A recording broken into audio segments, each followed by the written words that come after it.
గజం కేవలం 15,500 రూపాయలతో 150 గజాల భూమి కేవలం 23 లక్షలు మాత్రమే. హలో ఎంఎన్ కశ్యప్ గారు. హలో నాగరాజ్ గారు. లైఫ్లో ఏ పనికైనా సరే మనం డెడికేట్ అయితే కానీ లైఫ్లో సక్సెస్ కాలేం. చాలామంది గొప్ప వాళ్ళ గురించి మనం మాట్లాడుకునేటప్పుడు అంటే ఒక్కొక్కరు ఎంత వర్క్హాలిక్గా ఉంటారు, ఎంత హార్డ్ వర్క్ చేస్తారు అనేది. ఫర్ ఎగ్జాంపుల్ స్టీవ్ జాబ్స్ ఇన్నోవేటివ్గా థింక్ చేసి యాపిల్ అనే దాన్ని బయటికి తీసుకొచ్చిన తర్వాత తెలిసింది అంటే డెడికేట్ అయ్యి వర్క్ చేస్తే దాని వాల్యూ ఎంత ఉంటుంది, దాని ఫ్యూచర్ ఎంత ఉంటుంది అనేది స్కేలింగ్ చేసుకోవడానికి ఉంటుంది. కొంతమంది నేను డెడికేట్ అవుతాను, నేను చేస్తాను అంటే మోటివేషన్ ఎలా ఉంటుందని అంటే గంట 2 గంటలు లేదంటే 24 అవర్స్ లేదా 48 అవర్స్. దాని తర్వాత దాన్ని స్టేబుల్గా కంటిన్యూ చేయరు. కొడితే కుంభస్థలాన్ని కొట్టాలి అని అనగానే ఆ ఊపు అక్కడ వరకు బాగానే ఉంటుంది. ఈవెన్ మన వీడియోస్ కొన్ని చూసిన తర్వాత కూడా కొంతమంది అట్లే ఫీల్ అవుతారు. అలా ఎప్పుడూ ఉండకూడదండి. హార్డ్ వర్క్, డెడికేషన్ అండ్ ఆ వర్క్హాలిక్ మైండ్ రెగ్యులర్గా అవుతూనే ఉండాలి. దానికి ఈ వీడియోలో ఏం చెప్తారు అటువంటి మైండ్ సెట్ ఉన్నటువంటి వాళ్ళకి? ఎందుకంటే అలా ఆరంభశూరత్వంగా ఉండేటువంటి వాళ్ళకి ఫర్ ఎగ్జాంపుల్ చెప్పాలి అంటే అదొక అవలక్షణం అనే దాని కింద కూడా మాట్లాడుకోవచ్చు మనం. ఈ వీడియోలో అటువంటి వాళ్ళ కోసం ఏం చెప్తారు? మీరు అన్నది కరెక్టే అండి. కొన్ని రోజులు ఉంటుంది బాగానే. ఈ రోజుల్లో నేను ఎక్కడికి పోయినా ట్రైనింగ్ ప్రోగ్రామ్స్ కండక్ట్ చేయడానికి 70% ఆఫ్ ద పీపుల్ వీకెండ్స్లో 2 ప్లేసుల్లో కనపడుతున్నారు. ఒకటి entertainment places, second bar and restaurant. ఎందుకంటే హోల్ వీక్ చాలా హార్డ్ వర్క్ చేశా, లోపల ఉన్న స్పిరిట్ ఇన్స్పిరేషన్ పోయింది, సో బయట నుంచి స్పిరిట్ కావాలి. వీక్ డేస్ చాలా వీక్గా ఉన్నాయి సార్. అయితే మీరన్న పదం డెడికేషన్, హార్డ్ వర్క్, మీరు ఆ పదానికి నాకు ఒక వ్యక్తి గుర్తొస్తున్నాడు. నేను ఆయన లైఫ్ ఇన్సిడెంట్ నేను ఒకటి చెప్తాను, చెబితే ఆటోమేటిక్గా మీ క్వశ్చన్కి ఆన్సర్ దొరుకుతుంది. రైట్? అయితే ఇప్పుడు మీకు దాహం అయింది అనుకోండి, మీరేం చేస్తారు? వాటర్ చూసి మంచినీళ్ళు తాగుతాను. కానీ మీరు మంచినీళ్ళు కావాలి అంటే మీరు 140 కిలోమీటర్లు వెళ్ళాలి అంటే మీరు డెడికేషన్ ఉంటుందా? సార్ ఫస్ట్ పాజ్ క్వశ్చన్ మార్క్లు మైండ్లో అదే వస్తుంది. 140 కిలోమీటర్లు సార్. 140 వినటానికి చాలా అన్రియల్గా ఉన్న బీహార్లో ఒక విలేజ్లో ఈ పరిస్థితి ఎన్నో సంవత్సరాలు ఉండేది. కొన్ని సంవత్సరాలు వాళ్ళకి మంచినీళ్ళు కావాలన్నా, త్రాగునీరు కావాలన్నా, హాస్పిటల్ ఫెసిలిటీ కావాలన్నా, మౌలిక సదుపాయాలు అంటాం కదా, ఇవేమి కావాలన్నా వాళ్ళు 140 కిలోమీటర్లు ట్రావెల్ చేయాల్సిన పరిస్థితి. రీజన్, ఆ విలేజ్ పేరు ఏంటంటే గెహ్లోర్ విలేజ్ పేరు బీహార్లో. గెహ్లోర్ అనే విలేజ్ ఇక్కడ ఉంది. ఇక్కడ వజీర్గంజ్ అని ఇంకో విలేజ్ ఉంది. రైట్? ఇది వజీర్గంజ్, ఇది గెహ్లోర్. ఈ గెహ్లోర్ వాసులకి ఏం కావాలన్నా వాటర్ ఇట్లాంటివి ఇక్కడి నుంచి తెచ్చుకోవాలి. రైట్? ఛాలెంజ్ ఏంటంటే ఈ 2 విలేజెస్ని ఒక పెద్ద 350 ఫీట్ మౌంటైన్ ఒకటి సెపరేట్ చేస్తుంది.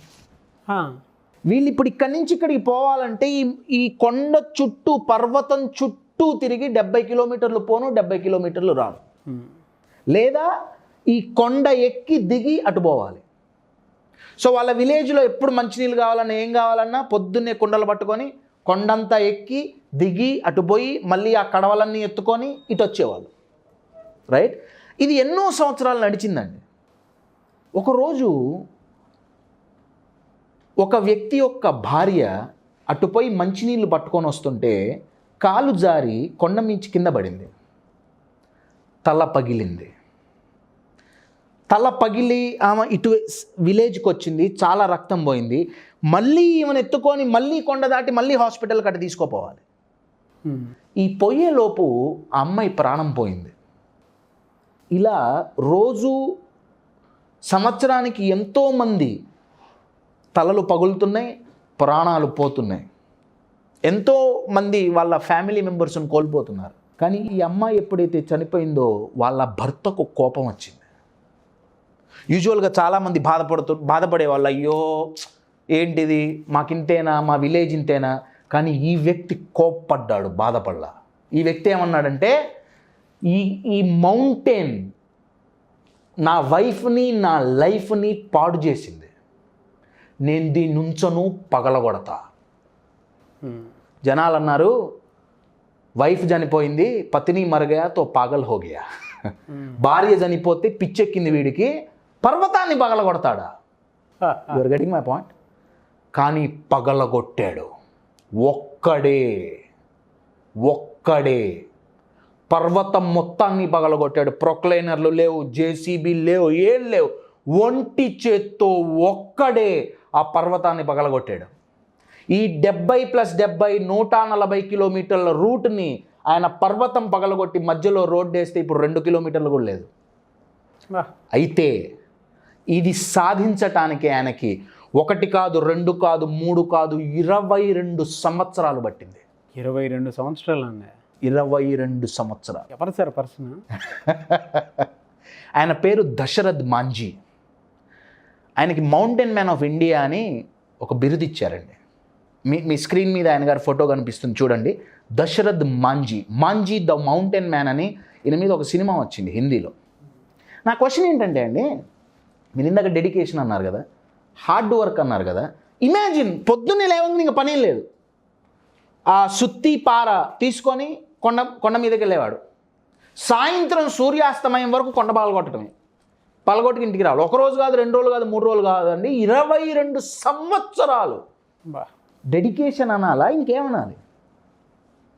ఫస్ట్ వాళ్ళ ఇంట్లో వాళ్ళు తిట్టారు, ఏం చేస్తున్నావు నువ్వేం చేస్తున్నావు? లేదు, నా భార్యని ఇది చంపేసింది, మన విలేజ్లో ఎంతోమంది లైఫ్స్ని మౌంటైన్ నాశనం చేసింది, దీన్ని నేను పగలగొడతా. ఎవ్వరు నమ్మలేదండి. ఆయన సాయంత్రం పూట పర్వతం పగలగొట్టి ఇంటికి వస్తుంటే కొన్ని రోజుల తర్వాత పిల్లలు పెద్దలు అందరు లైన్లో నించునేవాళ్ళు రాళ్ళు పట్టుకొని, పిచ్చోడు వస్తున్నాడు అని రాళ్ళు వేసేవాళ్ళు. కానీ 22 సంవత్సరాలు అయ్యేటప్పటికి మౌంటైన్ మధ్యలో వే క్రియేట్ అయింది. You are getting my point? Yes. This is called dedication. నా క్వశ్చన్ ఏంటంటే, ఆయన హార్డ్ వర్క్ చేశాడా? నా దృష్టిలో ఆయన హార్డ్ వర్క్ చేయలే, హార్ట్ వర్క్ చేశారు. ఎమోషన్. అబ్సల్యూట్లీ. అసలు ఈ cinema must watch sir. Manjhi the mountain man అని నవాజుద్దీన్ గారు హీరోగా చేశారు. ఈ మాంజీ రోల్ని ఆయన చేశారు. దీనిలో 2 డైలాగులు ఉన్నాయండి. ఆయన ఏమంటాడంటే, రోజు మౌంటైన్ దగ్గర నించొని దశరథ్ మాంజీ, జబ్ తక్ టూటేగా నై తబ్ తక్ చోడుగా నై, ఎప్పటి వరకైతే ఇది పగలదో నేను దాన్ని వదలను. అయితే ఈ ప్రాసెస్ నడుస్తుంటే సంవత్సరం అయింది, 2 సంవత్సరాలు అయింది, 3 సంవత్సరాలు అయింది. చిన్నగా న్యూస్ స్ప్రెడ్ అయింది, ఎవడో పిచ్చోడు ఉన్నాడు మౌంటైన్ పగలగొడుతున్నాడని. ఒక విలేకరు ఆయన దగ్గరికి వచ్చేవాడు. వచ్చి రోజు మాట్లాడటం, ఆయనకు అరటిపండు ఇవ్వటం, ఫుడ్ తెచ్చి పెట్టడం, అలా నడిచి వాళ్ళిద్దరి మధ్య ఫ్రెండ్షిప్ ఏర్పడింది. ఒకరోజు విలేకరు చాలా ఫ్రస్ట్రేషన్తో మాంజీ దగ్గరకు వస్తాడు. మాంజీ పగలగొడుతున్నాడు, విలేకరు వచ్చాడు. విలేకరు వచ్చి పేపర్ పడేస్తాడు. పేపర్ పడేసి చికా పుడుతుంది జర్నలిజం అంటే. మాంజీ అడుగుతారు ఆయన, ఏమైంది? కాదు, నేను సమాజంకి నిజాలు చెప్పాలని నేను న్యూస్ పేపర్ ఇండస్ట్రీలోకి వచ్చా, కానీ మా బాస్ నన్ను అలో చేయట్లే, బానిసల్లాగా బతుకుతున్నా, అసలు నిజాన్ని నేను రాయలేకపోతున్నా అని చెప్పి ఆయన అంటాడు. ఆయన అంటే మాంజీ అంటాడు, నీ పేపరే నువ్వు స్టార్ట్ చేసుకోవచ్చుగా, నీ పేపర్ నువ్వు స్టార్ట్ చేస్తే నువ్వు ఏదైనా నీకు కావాల్సింది నువ్వు రాసుకోవచ్చుగా. విలేకర్ అంటాడు, సొంతంగా పేపర్ ఇండస్ట్రీ పెట్టడం అంటే, కంపెనీ పెట్టడం అంటే ఏం కష్టం, ఈజీ అనుకుంటున్నావా? ఎంత కష్టమో నీకు తెలుసా? అంటే మాంజీ అంటాడు, పర్వతం పగలగొట్టడం కంటే కష్టమా? You are getting my point? Yes. Very very powerful personality sir. నా క్వశ్చన్ ఏంటంటే, 22 ఏళ్ళు ఆయనకు అప్రైజల్ ఏముందండి? ప్రమోషన్ ఉందా? అప్రైజల్ ఉందా? డబ్బులు ఉన్నాయా? లేవు. ఆయనకు వచ్చిన ఏకైక అప్రైజల్ ఏంటంటే, దీన్ని పగలగొట్టడం వల్ల నా విలేజ్ బాగుపడింది. You are getting my point? Dedication చాలా చాలా ఇంపార్టెంట్ అండి. Dedication with hard work. మనం ఇప్పుడు ఫిల్మ్స్ కానీ వీడియోలు కానీ హెచ్డీలో చూస్తాం కదా, HD quality, H for hard work, D for dedication. Dasharath Manjhi తన విలేజ్కి సేవ చేయడానికి మౌంటైన్ పగలగొట్టాడు. మనం అనుకున్నది సాధించాలి అంటే మన మైండ్లో ఉండే భయం, డౌట్ అనే ఈ 2 పర్వతాలని బద్దలుగా పగలగొట్టాలి.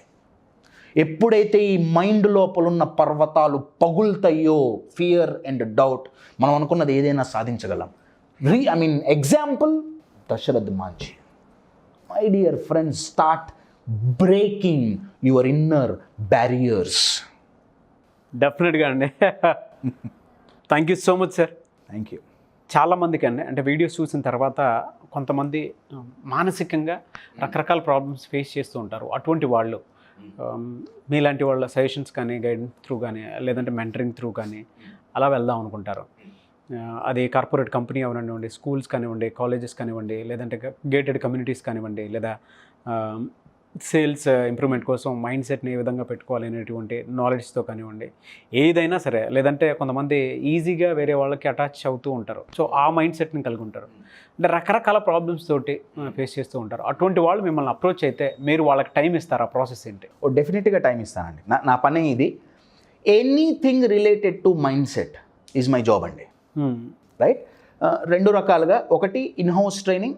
రెగ్యులర్గా ఎవ్రీ మంత్ ప్రోగ్రామ్స్ కండక్ట్ చేస్తుంటాం. 1 day సెషన్స్, 2 day సెషన్స్. ఈ స్క్రీన్ మీద కనపడే నెంబర్ కాంటాక్ట్ అయితే అవి ఎప్పుడెప్పుడు ఉన్నాయి, ఏమేమి టాపిక్స్లో ఉన్నాయి అనేది మీకు తెలుస్తుంది. You can enrol and attend my session. Otherwise second way is we come to your place. అదేదైనా కానీ మీ కంపెనీ కావచ్చు, మీ స్కూల్ కావచ్చు, మీ కాలేజ్ కావచ్చు, మీ గేటెడ్ కమ్యూనిటీ కావచ్చు, మేము మీ దగ్గరికి వచ్చి మీ నీడ్స్ ప్రకారంగా we will design a specific training programme and conduct that programme for your people. Thank you so much MVN Kashyap గారు. థ్యాంక్ యూ నాగరాజ్ గారు.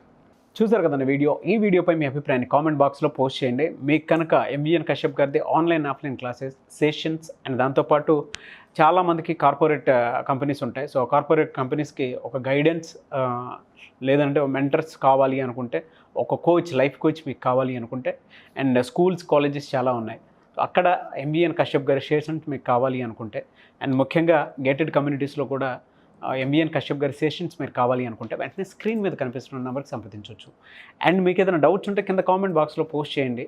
లేదు అని అంటే మిస్టర్ నాగ్ అఫీషియల్ అని నా ఇన్స్టాగ్రామ్ ఐడి ఉంది, దాన్ని ఫాలో అయ్యి సో మీకు ఏదన్నా డౌట్ ఉన్నా, లేదా ఎంవిఎన్ కశ్యప్ గారిని ఏ విధంగా అప్రోచ్ అయితే బాగుంటుంది అనేటువంటి విషయాలు కనుక మీరు తెలుసుకోవాలనుకున్నా కూడా స్క్రీన్ మీద కనిపిస్తున్న నెంబర్కి మీరు సంప్రదించవచ్చు. లేదు అని అంటే మిస్టర్ నాగ్ అఫీషియల్ అని నా ఇన్స్టాగ్రామ్ ఐడి ఉంది, దాని త్రూ కూడా మీరు రావచ్చు. ఈ వీడియోని లైక్ చేయండి, షేర్ మాత్రం తప్పకుండా చేయండి. ఇలాంటి మరిన్ని వీడియోస్ కోసం మా ఛానల్ ఫాలో అవ్వండి. Thank you.